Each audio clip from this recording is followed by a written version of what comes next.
Aquí estamos con la segunda parte del primer apunte. Habla sobre los principios unificadores de la biología, como tienen ustedes ahí. Habla sobre tres principios fundamentales. Es como decir tres leyes fundamentales de la biología, que son: todos los organismos vivos están formados por células, ¿sí? Eso no hace falta explicarlo. Todos los organismos vivos responden a las leyes de la física y de la química. Acuérdense que esto era lo que hablaba aquella teoría del mecanicismo que dijimos anteriormente. Y todos los organismos vivos necesitan de energía. Muy bien, a continuación en el apunte aparecen los reinos, ¿verdad? Bien, bueno, con respecto a los reinos, hubo una clasificación final de los reinos, aquella que comenzó Aristóteles, que después habló también Linneo y demás, hasta llegar a una clasificación definitiva de los reinos, que nos hablan de que hay 5 reinos en la naturaleza. Esto también es una parte del apunte donde ustedes tendrán espacios en blanco, que son para que puedan completar con algunas características de cada reino. Van a ver que muchas de las palabras que vamos a utilizar aquí ya fueron vistas cuando les pedí que tomaran nota de esos conceptos en aquella página que faltaba. Comenzamos con el reino de las monedas. Son por supuesto los organismos más simples, más antiguos, por ejemplo las bacterias. Entonces, como son tan simples, vamos con características bien simples. Eran todos unicelulares, procariotas, ¿sí? No voy a volver a repetir, sino que cualquier cosa lo vuelven a ver de lo que ya vimos. Se mueven a través de flagelos, la alimentación es heterótrofa y se reproducen por fisión binaria o por gemación. ¿Cómo es esta forma de reproducción? Les digo dos palabras de esto. La fisión binaria es simplemente que una célula se parte al medio, se estrangula en el medio, se parte y se forman dos células, ¿sí? Eso sería la fisión binaria. Y la gemación es algo muy parecido, nada más que primero le sale un brote a esa célula. Ese brote luego se va estrangulando hasta que se desprende y ahí también se forman dos células. O sea que de alguna manera es una forma de reproducción. Luego tenemos el reino de los protistas. También son unicelulares o comienzan a ser pluricelulares simples. Vayan viendo cómo nos vamos siendo cada vez más complejos. Son eucariontes, se alimentan de forma heterótrofa o también autótrofos pero simples. Y ejemplos en este caso tenemos las amebas, el paramecio, las algas. Reino de los hongos, son pluricelulares, son de alimentación heterótrofa y se reproducen de forma sexual o asexual. Luego tenemos el reino de las plantas, son pluricelulares, son eucariontes, son autótrofos. Recuerden que las plantas fabrican su propio alimento, ¿sí? con un proceso que se llama fotosíntesis, que ya veremos. Y se reproducen de forma sexual. Y por último, el reino de los animales, que seríamos nosotros, pluricelulares, eucariontes, heterótrofos y de reproducción sexual. Entonces fueron viendo cómo van evolucionando las especies y van de lo más simple a lo más complejo. Muy bien. Continúa el apunte con la teoría de la evolución y teoría de la selección natural. Entonces primero tenemos que hablar de la teoría de la evolución y vamos a hablar de Lamarck. Lamarck, que fue evolucionista, que fue vitalista. Con esto vuelvan otra vez a los conceptos vistos. Y fue el primero en oponerse a aquella teoría del fijismo, que era lo contrario al evolucionismo, ¿sí? ¿Qué conceptos dio Lamarck? Dijo que, bueno, había evolución, ¿sí? Porque el mismo medio ambiente los hacía ir cambiando. Gradualismo, que quiere decir que esos cambios que ocurrían en las especies eran en forma gradual, no eran bruscos. Y vitalismo, porque había una energía vital, una fuerza vital que los permitía vivir e ir mejorando. Igual tuvo errores, ¿sí? Lamarck, como por ejemplo siguió creyendo en la generación espontánea, que los cambios solamente se hacían para ser más perfectos nada más, no para poder sobrevivir, y que las características que se iban adquiriendo se iban transmitiendo a la descendencia, ¿sí? Esos fueron los errores en los que cayó Lamarck.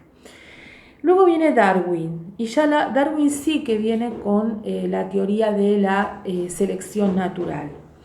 Darwin dio un concepto muy importante que fue la lucha por la supervivencia. Y las ideas fundamentales de Darwin fueron especialmente las de que negó totalmente al vitalismo, que habló de la lucha por la supervivencia, ¿sí? Que siempre iba a sobrevivir el más apto, es decir, el que tuviera mejores características. Quien indicaba de alguna manera quién iba a sobrevivir era la propia naturaleza, ¿sí? Y que había una herencia de caracteres. Pero fundamentalmente, si hay algo importante en la teoría, en esta teoría, fue justamente la lucha por la supervivencia. Se habla de que existen 5 tipos de selección natural.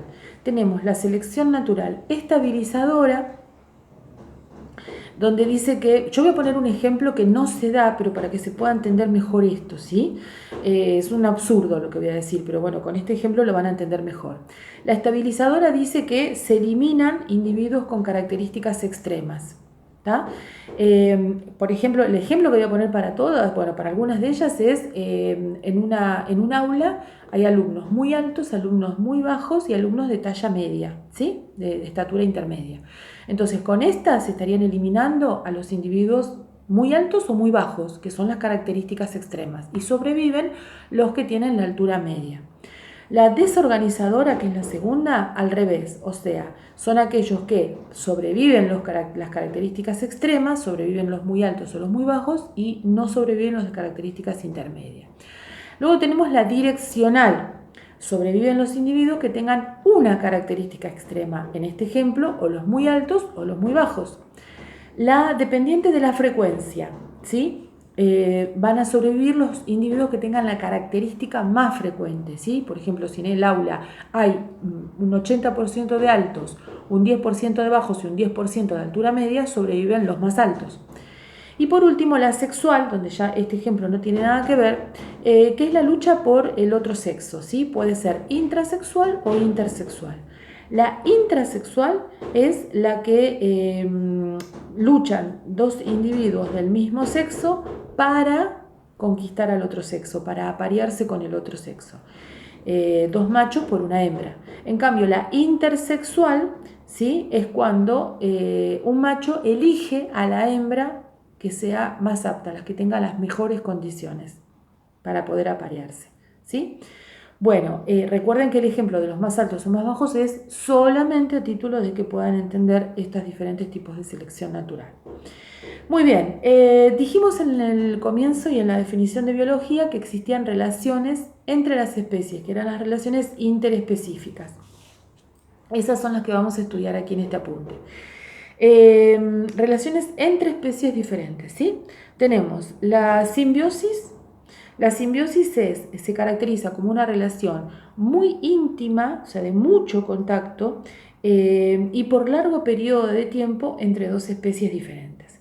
Esta puede ser a su vez de 3 tipos. Puede ser mutualismo, comensalismo o parasitismo. En el caso del mutualismo, las dos especies salen beneficiadas con esta relación. Y puede ser a su vez facultativo, cuando pueden sobrevivir separadas, no les pasa nada, o puede ser obligado cuando necesitan para sobrevivir estar en simbiosis. El otro tipo es comensalismo. El comensalismo, una especie se beneficia, a la otra no le pasa absolutamente nada. Y el tercer ejemplo es el parasitismo. Una especie se beneficia y la otra termina perjudicándose. Nosotros en el cuerpo tenemos una bacteria que se llama Escherichia coli. Es una bacteria que normalmente está alojada dentro del intestino del hombre, todos la tenemos, ¿sí?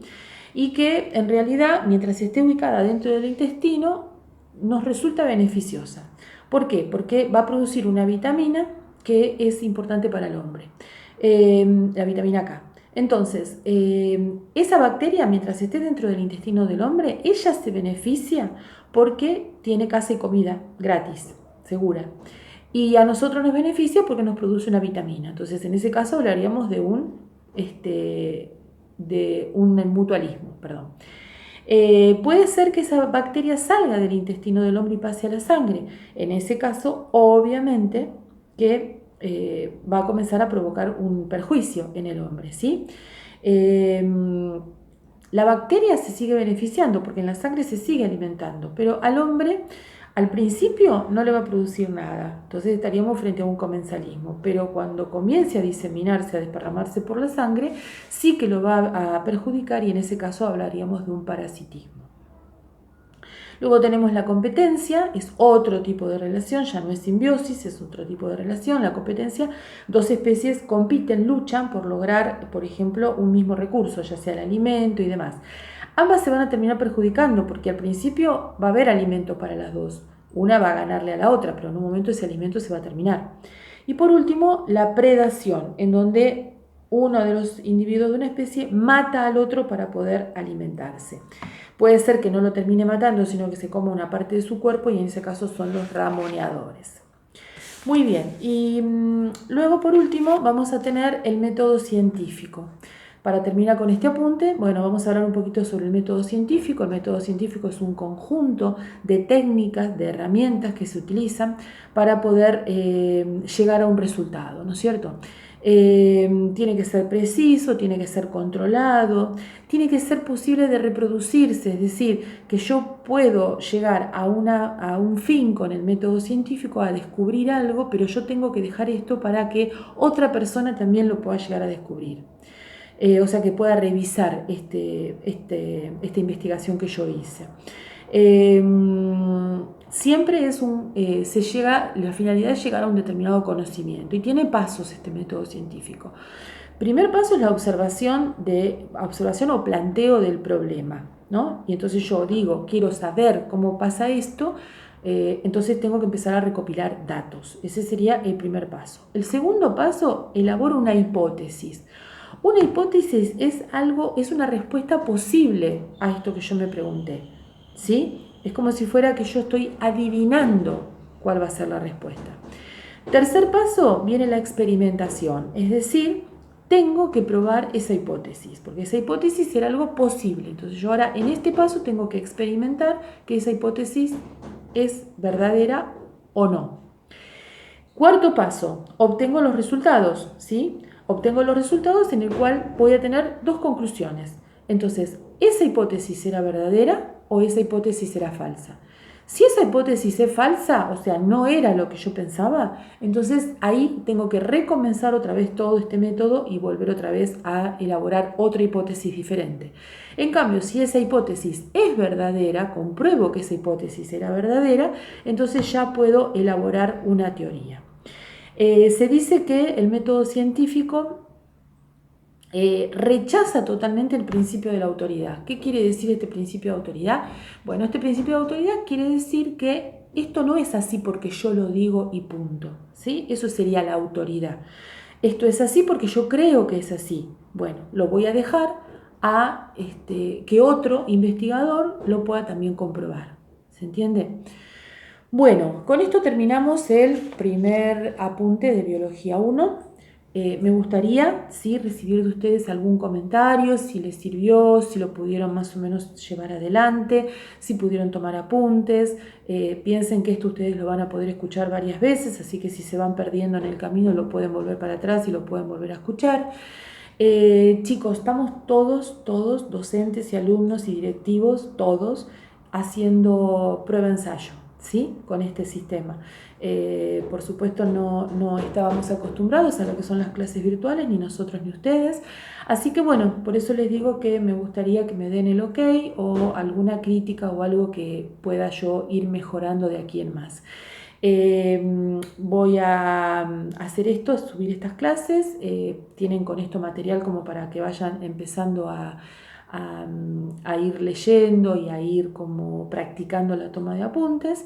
Así que cuando suba el próximo video, bueno, les voy a ir avisando antes, ¿sí? Bueno, chicos, que les haya servido, espero que haya sido útil y como les dije en mi presentación, aquí estoy para lo que ustedes necesiten. Muy bien, que tengan un buen día.